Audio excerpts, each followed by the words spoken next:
Les regards sont un peu inquiets chez ces entrepreneurs bruxellois.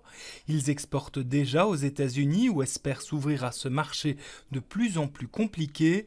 Comme Léonidas, la chocolaterie fait face aujourd'hui à 16% de droits de douane.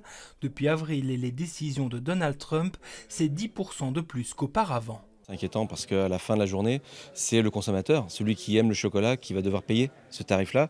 Et on sait que la volatilité des prix, nous on n'est pas Ferrari, voilà, on est Léonidas et la volatilité du prix, elle n'est pas aussi élastique quand on parle de chocolat ou de peut-être produits sur lesquels le consommateur final il va devoir faire un arbitrage. D'autant qu'une taxe à 20% sur les exports de biens reste possible, même si elle est pour l'instant suspendue. Quant aux services, pas de droits de douane supplémentaires, mais pour cet entrepreneur dans les services informatiques, des craintes là aussi. Beaucoup de choses que nous faisons se font à travers de multiples partenaires. Donc les taxes en tant que telles, ceux dont on parle à la télévision ne m'inquiètent pas. Le climat général, terriblement, oui. Donc on est un peu dans l'expectative de voir à quelle sauce on va être mangé. Et l'impact définitif sur les exportations de biens vers les États-Unis.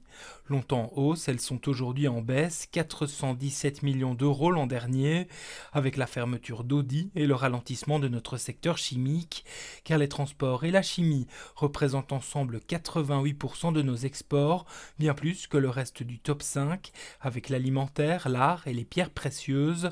Un marché compliqué, surtout avec les taxes de Donald Trump, mais qui reste attractif pour le délégué général bruxellois à San Francisco. C'est une inquiétude, je dirais surtout sur une catégorie de biens, par exemple les liens liés à ce qu'on appelle le food and beverage. Donc par exemple si vous êtes chocolatier, très clairement, ça ne fait pas plaisir d'avoir une augmentation de 10% des droits de douane.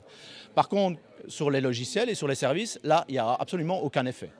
Et je dirais que de manière générale, le niveau du dollar fait que le marché américain est très intéressant.